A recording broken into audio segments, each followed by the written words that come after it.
questions to ask throughout a campaign with the confidence rising. I told JC, Nate and Rich that good times are coming, no need for deep diving. Van Cam's reactions, watch alongs to the pride of London thriving. The Eagles of South stay flying, keep your eyes on us, we ain't hiding.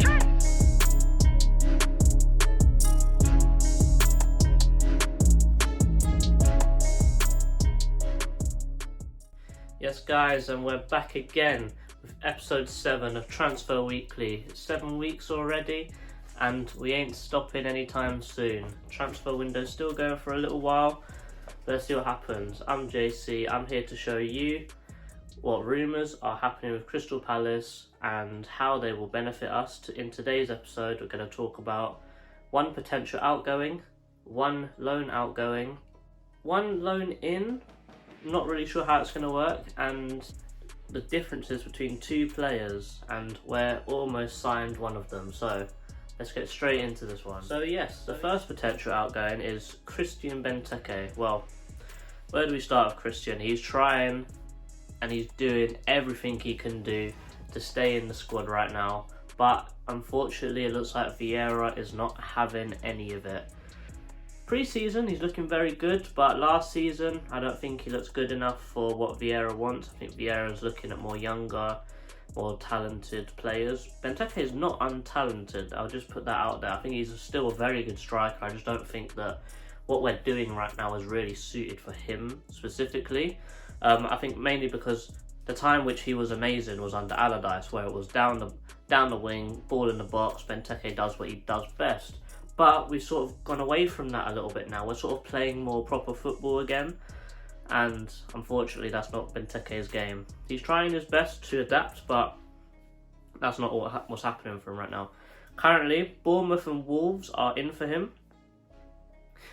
I don't want to sell him for the very selfish reason of when Crystal Palace sell our strikers, which we think are dead food, to other Premier League rivals, they will always score against us.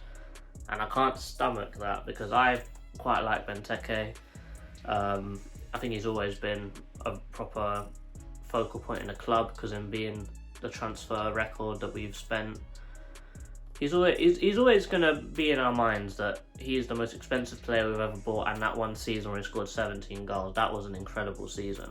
But the 31-year-old striker scored 4 goals last season.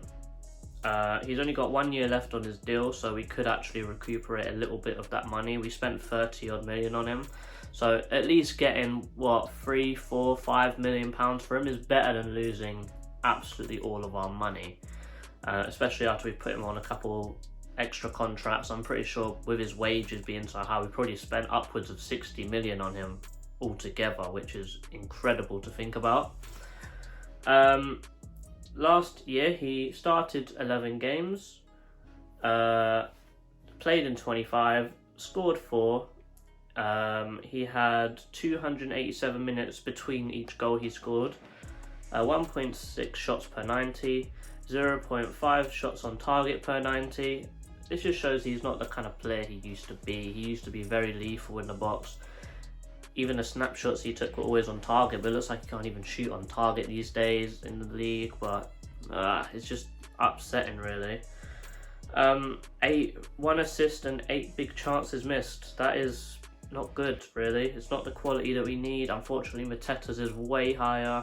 Even Edouard, who's played on the wing most of the year, his goal contributions and the time and the assists between goals, it's just so much better. Unfortunately, we thought that with Benteke, with Mateos, with Edouard, they would all push each other, and it looks like Edouard and Mateos are doing that, but unfortunately it looks like Benteke is not really up for the challenge, and it looks like he's shying away from it a bit.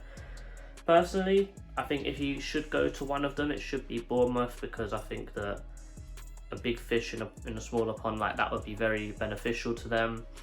But overall, 2 out of 10 signing. I don't want him to go to another Premier League club. I'd much rather him stay another year, be another rotation option, because when we need a goal and it's a very tough game with balls in the box, there's no one better to bring on than Christian Benteke. Alright, let's hit the next one. Hanan, just gone on loan to Bromley. After being at West Ham 2 years ago, being released and being picked up by us, he was player of the season last year for the 23s and got a bad injury at the start of last season. Well, not looking good. It's not looking good. I think he only played one game, got injured in training after that for the whole season, and that's it. I know it's only one game, but I'll still give you some stats.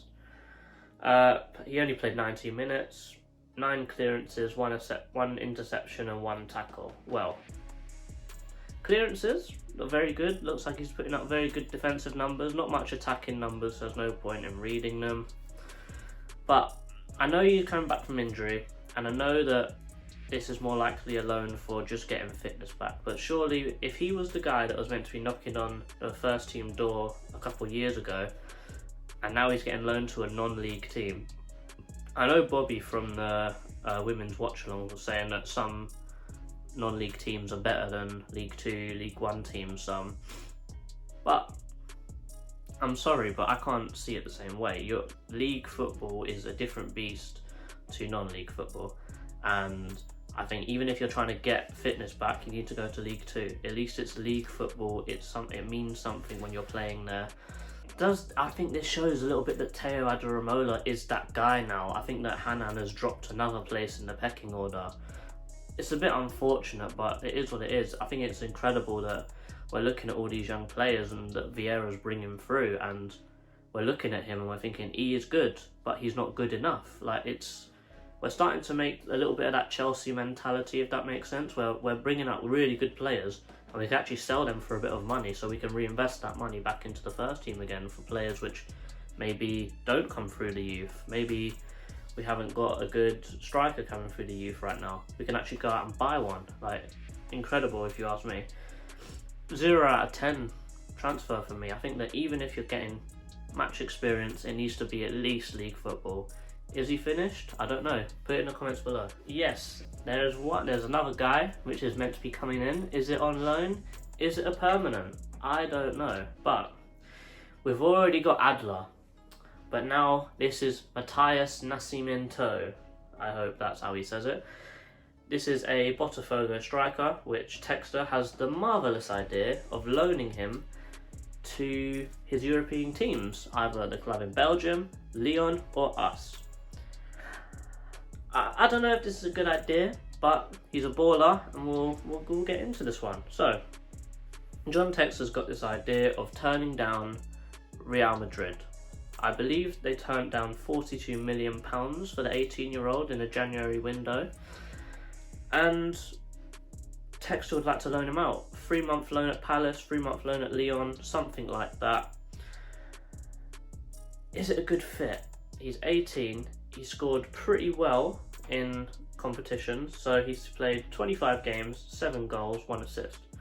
I only watched him play in a couple games, and those were probably a couple of his best games, so this is probably a very uneducated opinion, so we'll get a proper educated opinion in a second, don't you worry. 18 years old seems a bit young to me, but you gotta say, Elise smashed it when he was 19. Who says an 18-year-old can't smash it? I don't know about this transfer, if I'm honest. I would personally give it a 5 out of 10, because if it comes off and it bangs, then brilliant for him. He gets his big move to Real Madrid. He can show that he's done it in a bigger league than the Brazilian league, in the Premier League, and in the French league as well. If anything, his value might go up. However, the only reason why it's only a 5 out of 10, let's flip it around the other way. What if he flops? That £42 million ain't going to be there no more. Real Madrid probably won't even be in for him no more if he doesn't do well in these kind of leagues. But Brazilians tend to go more to the Spanish league straight away, but we'll see what happens. I've got we've done videos with him before. Glorious Botafogo, how you doing, my friend? Let's see what he says. What is going on, my Crystal Palace brothers? Don't mind the mess here. I'm in the middle of, painting the room, as you guys can see, making it more Botafogo, if you know what I mean. But my thoughts on Mateos Nascimento. Well, He is a fantastic player. Since a very young age, he's always been ahead of the curve, playing 2 or 3 years ahead of his age class. You know, as a 12-year-old, he was already playing for the U15. As a 15-year-old, already playing for the U18. As an 18-year-old, 17-year-old, already playing for the U20, U23, and doing incredibly well. He's known for his ball control, his ability with the ball, high IQ when it comes to playmaking, and decisions inside the box. You can Google or you can YouTube different plays by Nascimento. When he plays against players of his own age, he just demolishes everyone. He is not quite ready yet to play at a high level. Yesterday, Botafogo played Santos, which is the most famous, the most known derby in Brazil is Botafogo and Santos. Botafogo because of Garrincha and Santos because of Pelé. Now, there was a defender at the Santos side that completely nullified Nascimento. He's just not prepared just yet. Now, my thoughts on John Textor sending him over to Crystal Palace or even Lyon for a 6 months loan spell. I think it's great. I think it's a really good idea, actually, because Mateos is going to be able to take advantage of the high quality of their academy. Botafogo's academy compared to Crystal Palace's academy and Lyon's academies, it's laughable. Honestly, really, it's laughable. It's not even anywhere close to being where it needs to be. So they're going to be monitor him very close. So that's very good. And he's going to be able to get the experience of going overseas and seeing if he likes that kind of sort of thing. There are instances where players go overseas and they don't do well because they just can't get acclimated to the weather or the food, so it's good for him to go for 6 months during the off season, because in Brazil this year, the World Cup, our season is going to end early, and the real season in Brazil doesn't really start until March, April. So, and that's when the Premier League is really, picking up steam, or it's already well underway. So if Matheus Nascimento can go do well in training and even pick up some Premier League or League One matches, and then at the end of the loan come back to Botafogo, which is something that we've never really seen before, because John Textor owns clubs in all 3 of these leagues. So this is something unique that's going to be done to Nascimento if he indeed agrees to it and his parents indeed agree to it. There was some confusion and there were some road barriers when it came to trying to renew his contract, but I think after yesterday things kind of went well underway. So I'm pretty sure that Mateos is going to renew his contract at Botafogo, and you guys might be seeing him there at Selhurst probably sometime next year, either playing some games or, maybe warming up with the senior team. I don't know what the thoughts are from John Textor, but what I do know is that this is a really good opportunity for Mateos, for Botafogo, for Crystal Palace and Lyon to scout a young talent that Real Madrid and Atletico Madrid have been dreaming of signing Nascimento for years now. So that tells you the level of the talent that we have here at Botafogo. So I hope that answers all your questions. If you got any more, you know where to reach me. I'm going to do this for the first time ever. This is going to be a comparison between Chris Richards and Levi Colwill. So let's get into this one. They are 2 very young players and with similar ages, one of 22 and one of 19, I believe. Playing very similar positions. Both are mainly centre backs, but Chris Richards can play left and right back. However, Colwill can only play left back. So, I'll start with Richards. Apparently, we've come to a full agreement with Bayern Munich. So this is the one that I said that we are most likely done deal. But done deal's pending. We know what's going to happen. And we don't know when that'll be out. So, let's see. From Bayern Munich, the 22-year-old American defender with a fee of only £8.5 million. With apparently a €10 million add-ons as well. So if we get everything, I think it'll be about £16-17 million, but I'm sure that those add-ons will be appearance based, and I'll tell you why in a minute. So as I said, Plays left back and right back for the USA national team. He's got 9 caps. Very comfortable on the ball. Very attack minded actually when he plays fullback. He seems very comfortable on the ball, can dribble very well, and he shows all the attacking flair that we need from a fullback with the defending of a centre back. So I'm very impressed with this. It's the kind of signing that we should be doing. It is very smart business in my opinion to go and get a player like this. So with this transfer, what will happen? Will we go to a 3 at the back formation, or will he slot straight in at the right back position? In my opinion, I think he'll go straight into the right back position. I think that is somewhere where we've been dying to get a replacement for Wan-Bissaka. I was still hoping that we was going to have Wan-Bissaka be the Wan-Bissaka replacement, but I don't think it'll happen just for the pure fact that Wan-Bissaka's on 100 grand a week, and I don't think he'll want to downgrade his pay, unfortunately. But it is what it is.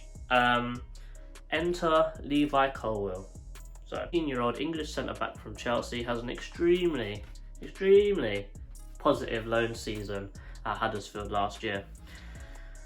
Interest from every club outside of the top 6, really, for this guy, and for good reason. He's very solid at 19 years old, got a bunch of talent, strong, and he's strong-minded as well. So I think that's all you can want from a young centre-back. Remember, people saying, oh, he doesn't have Premier League experience. Nor did Mark.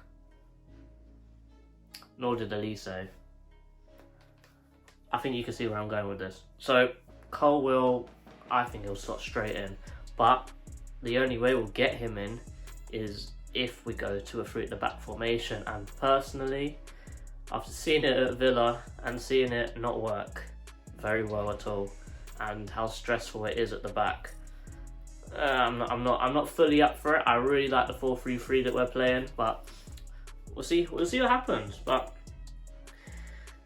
because Chelsea have done such bad transfer business in the last couple of years, especially with young defenders, Mark Guay, Livramento, Tomori, 3 really young players that, with Rudiger and Christensen gone, they would have went straight in that first team. And because we've already got Mark, and they messed up by not putting a buyback clause in there, I highly doubt we'll ever pull off a similar deal like that again, let alone 2 seasons in a row against Chelsea.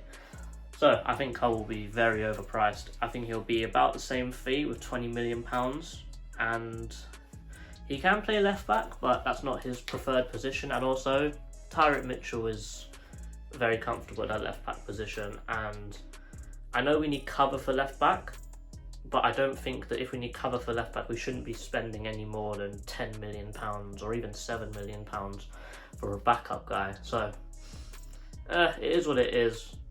Tell me what you think in the comments below. Who would you prefer, Chris Richards or Levi Colwill? So I'm going to get into some stats.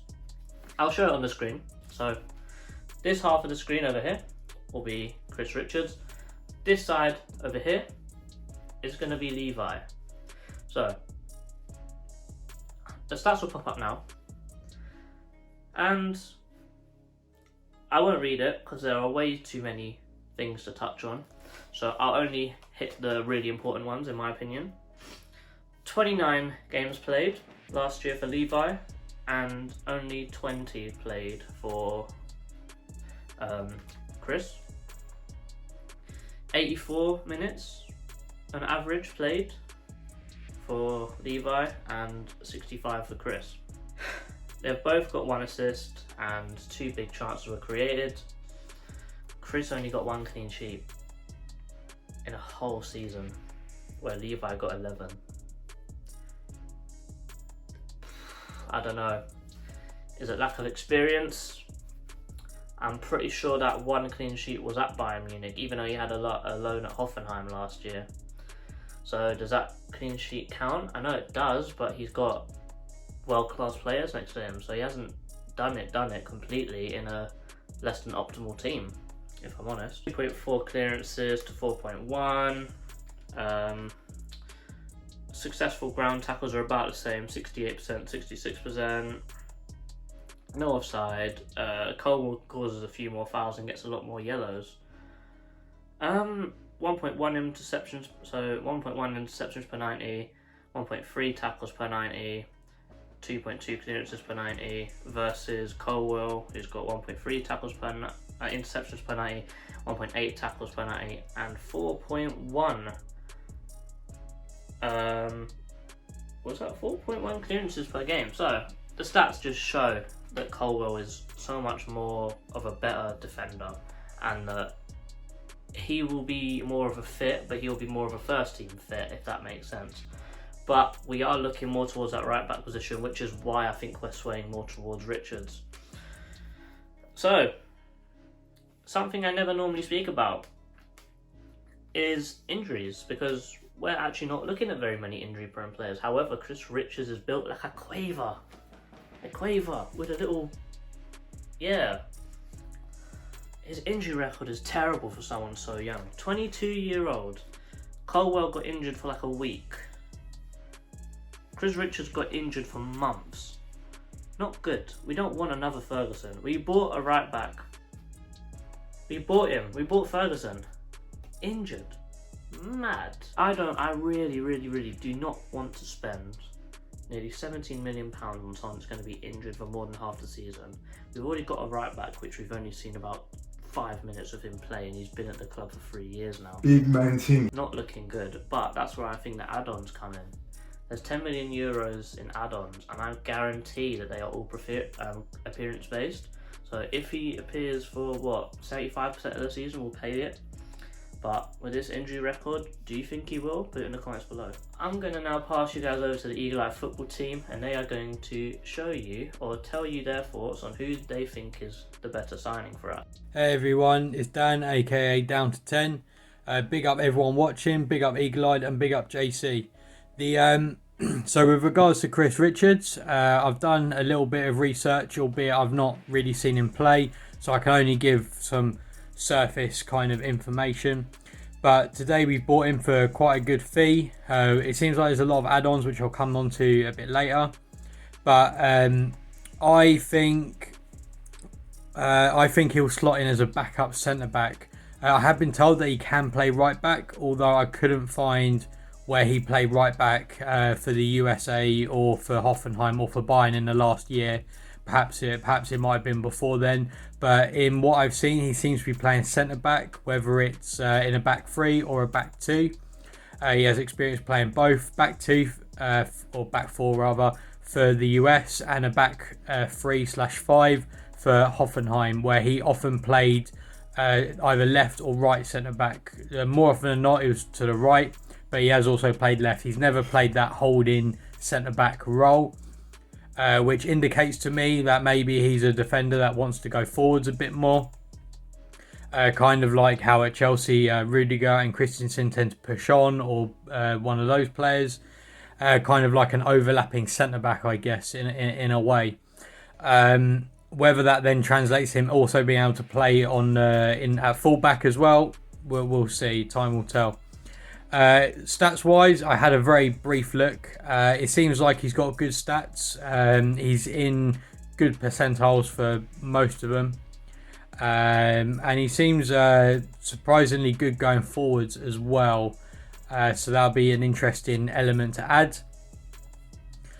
My only concern really is his injury record. He does have a recurring hamstring injury problem that seems to be every season or so.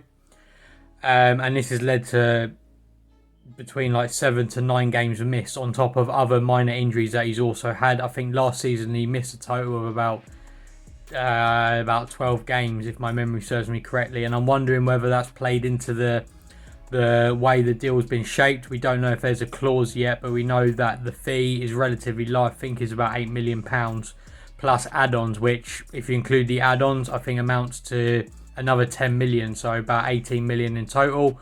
I could be wrong there, but I know that the add-ons are quite a significant amount, and I imagine Parrish and Freeman kind of said to Bayern, look, he's a good player, but he's injured a lot, so we're only gonna pay you if if he's playing.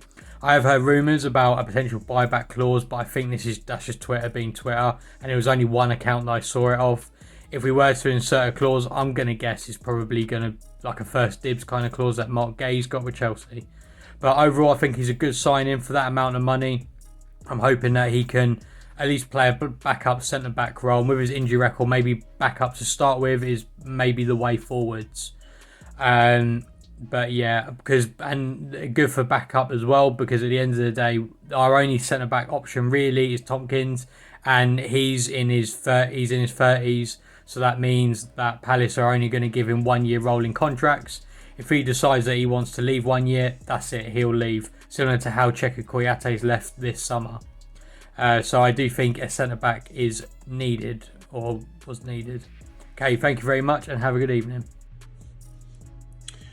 What's happening, people? It's your boy Rich here. And obviously there's been rumours coming in regarding Levi Colwill, and obviously with the imminent arrival of Chris Richards. It's brought about a little bit of a debate. And I'm here to kind of just say as to why, and don't get me wrong, I'm a massive Richards fan. He's a good player, very good player, very versatile. But I'm going to bring you an insight to why I believe Colwill is a good fit for us. Very strong centre-back. His 1v1 defending is pretty phenomenal, to be fair. And he's a left-footed centre-back as well, which we don't have. We don't have one. So no discredit to Gay, because he's done fantastic playing as our left centre-back. But naturally, obviously, if we want to move the ball quicker, it opens up the pitch a bit more, obviously, having a naturally left-footed, left-sided centre-back. Aerial prowess, really good. Strong in the tackle. Great recovery pace as well. And yeah, he can find the pass. Absolutely. Like he definitely loves a long diag, but also can knock them down the line too. So as long as our forward players are on the move, I'm sure he'll find them and such. Now, literally, like I say, there is almost next to nothing apart from probably height between Colwill and Richards. Are so similar. They're so similar in playing styles. And listen, could we pull off an absolute masterstroke and get them both? Not expecting that. Obviously, Richards is about to sign by the looks of it. So we'll probably only get one or the other. But listen, don't write off Colwill. He's such a good defender. And if we can get them both, it'll be an absolute dream. Peace. Go on, people. Eagle-eyed Nate here, giving you a quick little video talking about my thoughts on the rumours pertaining to Chris Richards and Dwight McNeil, which broke out today at the time of recording, which would be the 20th of July 2022. Don't know much about Chris Richards, don't really watch European football per se, so I couldn't really tell you how good he was at Hoffenheim, but he appears to be quite a versatile defender, which is exactly what we need, given that we've let Martin Kelly go at the end of his contract. James Tompkins is no spring chicken. I don't think the likes of Jake O'Brien are ready yet for that step up to the first team, so I think potentially getting Chris Richards in for a reported fee of, I believe, €10 million. Good business, that. Very good business. In relation to Dwight McNeil, obviously winger at Burnley, former Manchester United Academy product, and admittedly, it's not the winger from Burnley I was hoping for. I was hoping we'd try and snatch Cornet off them since they got relegated, but obviously he will be a very important player if they can hold on to him. But yeah, I think overall, both signings, if they come off, be a good addition to the team. Be interesting to see how we fit Dwight McNeil into a system where we've already got Michael Olise, Eber Eze, Wilf Zaha, Jeffrey Schlupp, and of course Malcolm Mbowe, who signed obviously at the start of the summer from Derby County. But yeah, keep it locked here on Eagle-Eyed Football for more of these transfer reactions as and when they drop. And make sure you're with us for the new season, because there's plenty more watch-alongs, match reactions, match previews, and of course, plenty more talking-ish. Thanks for watching, folks. Enjoy your evening. See you later. I think that both of them would be 8 out of 10 signings. However, they both dropped the 2 points for two different reasons. Chris drops it because of his injury record and that he hasn't had extremely consistent game time, but he does look first team quality. However, Levi is going to cost a hell of a lot more money, and he's going to fit into a position where we don't actually need right now. We've already got 2 good centre backs, but it does mean if we get him, we change our whole style of play. And also they're going to put a buyback clause in there because, you know, Chelsea they don't want to get burned again. So put in the comments below who you think is the better one out of the 2. And yes, that's it. That's all for episode 7. Last week I said there's going to be a little bit of a slow week, but boom. Big lot of information coming through. Transfers left, right and centre. Rumours everywhere. We'll see what happens. Put in the comments below who you guys want me to cover next week. It's your boy JC from Eagle Eye Football, and we're out. Peace.